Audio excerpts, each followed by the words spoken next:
بسم اللہ الرحمن الرحیم۔ شروع اللہ کے نام سے جو بڑا مہربان اور نہایت رحم کرنے والا ہے۔ تاریخ میں اسماعی ایک بلند پایا عالم گزرے ہیں۔ وہ اپنی داستان بیان کرتے ہوئے کہتے ہیں کہ میں زمانہ طالب علم میں بے حد مفلس تھا۔ میں روزانہ جب پڑھنے کے لیے جاتا تو راستے میں ایک سبزی فروش کی دکان آتی تھی جس کا مالک ایک بدتمیز انسان تھا۔ وہ مجھے کتابیں اٹھائے ہوئے دیکھتا تو کہتا کہ احمق، فضول تعلیم کو چھوڑ کر کوئی کاروبار کر لے تاکہ تجھے 2 وقت کی روٹی مل سکے۔ ایک دن تو اس نے حد ہی کر دی، مجھے دیکھ کر کہا کہ یہ کاغذ اور کتابیں کسی گڑھے میں ڈال کر پانی لگا دو تاکہ یہ سرسبز ہو جائیں۔ میں روزانہ اس کی باتیں سنتا اور خاموشی سے حصول تعلیم میں مگر رہا۔ آخرکار میں حصول علم میں کامیاب ہوا، لیکن اس کے باوجود میرے پاس پہننے کے لیے مناسب لباس میسر نہیں تھا۔ ایک دن میں بازار جانے لگا تو میں نے ہمسایہ کو دیکھا کہ اس نے گلی میں ہی ہوادار چھپر بنا لیا ہے جس سے گلی تنگ ہو گئی ہے اور سوار آدمی کے لیے گزرنا مشکل ہو گیا ہے۔ یہ حرکت دیکھ کر میں نے کہا، اے بندے خدا، اس گلی پر میرا بھی کچھ حق ہے، تمہیں یہ چھپر گلی میں نہیں بنانا چاہیے۔ ہمسایہ نے کہا، جب آپ سوار ہو کر یہاں سے گزرے تو بے شک میرا چھپر گرا دینا۔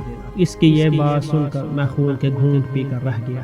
ایک دن میں اپنے گھر بیٹھا ہوا تھا کہ امیر بصرہ کے قاصد نے میرا دروازہ کھٹکھٹایا اور مجھے امیر بصرہ کا پیغام دیا کہ آپ ہمارے پاس آئیں اور ہم آپ کو خلیفہ ہارون کے بیٹوں امین اور مامون کا استاد بنا کر بغداد بھیجیں گے۔ میں نے قاصد سے کہا کہ میرے پاس تو پہننے کے مناسب کپڑے نہیں ہیں اور میں اس لباس میں امیر کے پاس حاضر ہونے سے قاصر ہوں۔ کچھ دیر بعد قاصد میرے لیے قیمتی لباس لایا اور 1000 مسقال سونا بھی اپنے ساتھ لایا۔ میں نئے کپڑے پہن کر امیر بصرہ کے پاس گیا۔ اس نے کہا کہ خلیفہ ہارون رشید نے مجھے حکم دیا ہے کہ میں تمہیں ان کے فرزندوں امین اور مامون کی تعلیم کے لیے بغداد روانہ کروں۔ میں بغداد گیا۔ جب امین اور مامون نے تعلیم کی ابتدا کی تو خلیفہ کی طرف سے سونے کے سکوں کے کئی طبق تقسیم کیے گئے۔ اس دن میں نے اتنا سونا جمع کیا کہ میں تصور بھی نہیں کر سکتا تھا۔ اس کے علاوہ ہر ماہ مجھے 10,000 تنخواہ دی جاتی تھی۔ ایک عرصہ بعد ہارون نے اپنے بیٹوں کو حکم دیا کہ ممبر پر بیٹھ کر تقریر کرے۔ میں نے ہارون کو بتایا تھا کہ اس کے دونوں بیٹوں کو فن تقریر میں طاق کر دیا ہے۔ جمعہ کا دن تھا۔ امین نے حاضرین سے خطاب کیا تو حاضرین نے بے تحاشا دولت لٹائی۔ ہارون نے بھی مجھے بہت سا انعام دیا۔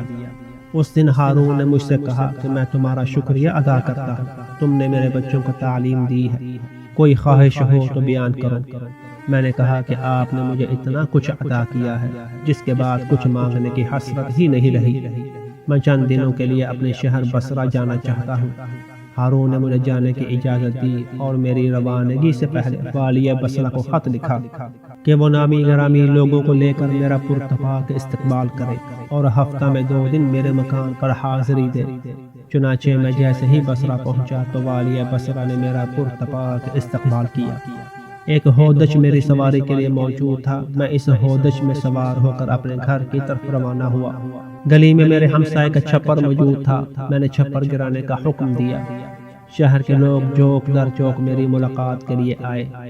ان میں وہ سبزی فروش بھی شامل تھا جو مجھے روز طعنہ دیا کرتا تھا۔ اس نے مجھے مبارکباد دی تو میں نے کہا کہ تم نے دیکھ لیا کہ کاغذ و قلم کس طرح سے سرسبز ہوتے ہیں اور ان پر کیسا ثمر آیا ہے۔ سبزی فروش نہایت شرمندہ ہوا اور مجھ سے معافی مانگی اور اپنی غلطی کا اعتراف کیا۔